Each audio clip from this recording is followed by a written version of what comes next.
আসসালামু আলাইকুম। আমরা আজকে শিখব হলো পর্যায় সারণীর একই গ্রুপের মৌলগুলোকে কিভাবে মনে রাখা যায়। যদি মনে রাখতে পারি তাহলে আমরা কিন্তু একই গ্রুপের যোজনী, ভর, ধর্ম এগুলো কিন্তু মোটামুটি মনে রাখতে পারবো বা এগুলো থেকে অনেক কাজে আসবে আশা রাখি।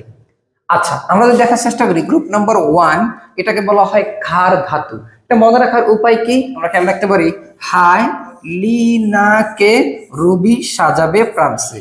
Hydrogen, lithium, sodium, potassium, rubidium, caesium, francium. Group number 2, এটাকে বলা হয় মৃৎ ক্ষার ধাতু। এটা পানির সাথে বিক্রিয়া করে ক্ষার উৎপন্ন করে আর মাটিতে পাওয়া যায়।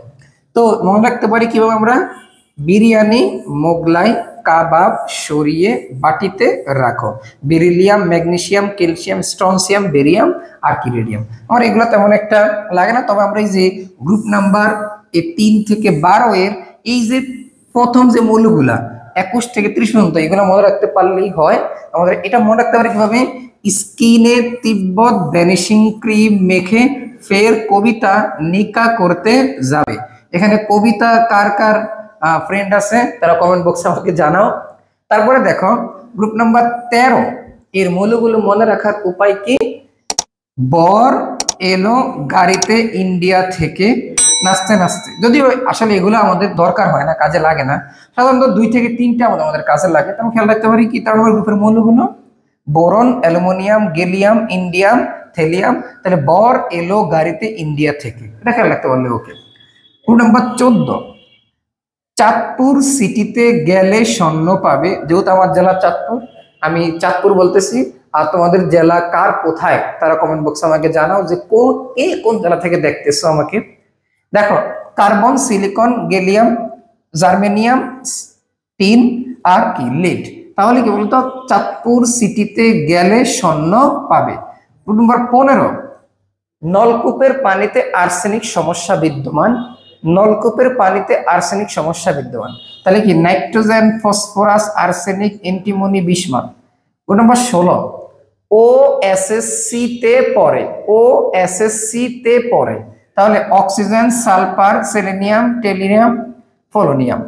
নম্বর 17, ফুলকলির বাড়িতে ইট আছে। ফুলকলির বাড়িতে ইট আছে। Chlorine, chlorine, bromine, iodine, astatine. Number 18, Hena আর করিম যাবে রমনায়। Helium, neon, argon, krypton, xenon, radon. এগুলোকে আমরা যদি এগুলোর নাম কি মনে রাখতে চাই, নম্বর 15কে বলা হয় নিক্টোজেন মানে শ্বাসরোধকারী। নম্বর 16কে বলা হয় সালকোজেন মানে আকরিক উৎপাদনকারী। নম্বর 17 হলো হ্যালোজেন মানে লবণ উৎপাদনকারী। নম্বর 18 এটাকে বলা হয় নিষ্ক্রিয় গ্যাস বা নোবেল গ্যাস, যারা ইলেকট্রন কাউকে দেয়ও না নেয়ও না। আমরা এখান থেকে আরো কয়েকটা ইনফরমেশন খেয়াল রাখবো। গ্রুপ নাম্বার 1 আর এই গ্রুপ নাম্বার 17 এদের যোজনী সবসময় 1 হবে। গ্রুপ নাম্বার 2 আর গ্রুপ নাম্বার 16, গ্রুপ নাম্বার 2 আর গ্রুপ নাম্বার 16 এদের যোজনী কত, 2। তারপরে দেখে আমরা গ্রুপ নাম্বার 13, গ্রুপ নাম্বার 15 এই যে এদের আর এদের যোজনী সবসময় হবে 3। আর গ্রুপ নাম্বার 14 এদের যোজনী কত, 4। তো আমরা এইভাবেই কিন্তু মনে রাখতে পারি। এবং একটা মৌল যখন আমাদের কিছু কিছু সৃজনশীল এভাবে থাকে যে একটা বক্স দেওয়া থাকে, তখন বলে যে হ্যাঁ এইটা আসলে এটা কি, এই মৌলটা কি, তাহলে সেখান থেকে আমরা যখন ছন্দটা জানবো তখন কিন্তু ঠিকই উত্তর করতে পারবো।